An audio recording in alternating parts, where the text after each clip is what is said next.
Summer, winter, spring, ஆட்டம் இதெல்லாம் எதனால் வருதுன்னு உங்களுக்கு தெரியுமா? அது தெரிஞ்சுக்கணுன்னா நாம் முதல்ல இங்கேருந்து பேசக்கூடாது, நாம் விண்வெளிக்கு போய் ஆகணும். வாங்க எல்லாரும் என் கூட ராக்கெட்டில்.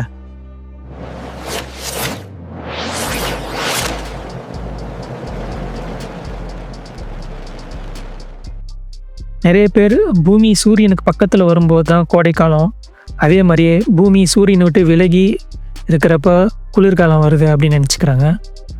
ஆனால் அது உண்மை கிடையாது. இதுக்கு உண்மையான காரணம் என்னென்னா, பூமி நேராக சுற்றாமல் 23.5 டிகிரி சாய்வாக இருக்கிறது தான். அது ஏன் சாய்வாக இருக்குன்னு சொல்கிறேன். அதுக்கு முன்னாடி ஒரு தடவை சேனலை சப்ஸ்கிரைப் பண்ணிக்கோங்க மக்களே. சுமார் 4.5 பில்லியன் வருஷத்துக்கு முன்னாடி டியா அப்படிங்கிற ஒரு பெரிய விண்கோளம் வந்து நேரடியாக பூமி மேலே மோதிச்சு. அப்போ தான் இந்த 23.5ங்கிற சாய்வு ஏற்பட்டது. அது மட்டும் இல்லை, அப்போ செதறின துண்டுலேருந்து தான் இப்போ இருக்கிற நிலாவும் உருவாச்சு.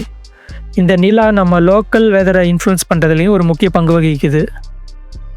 குறிப்பாக மார்ச்லேருந்து ஜூன் வரைக்கும் பூமியோட வடப்பகுதி சூரியனை நோக்கி சாஞ்சு இருக்கனால அதிகப்படியான வெயிலை உள்வாங்கி அப்போ நமக்கு கோடைக்காலம் உருவாகுது.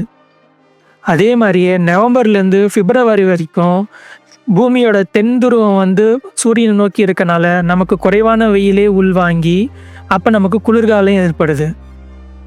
இதுக்கு இடைப்பட்ட காலங்களில், அதாவது செப்டம்பரில் இலையுதிர் காலமும் மார்ச்சில் வந்து ஸ்ப்ரிங் அப்படின்னு சொல்கிற இளைவநீர் காலமும் ஏற்படுது. ஸோ கைஸ், இப்படி தான் சீசன்ஸ் மாறுது. மீண்டும் அடுத்த ஒரு வீடியோவில் பார்க்கலாம். பாய்.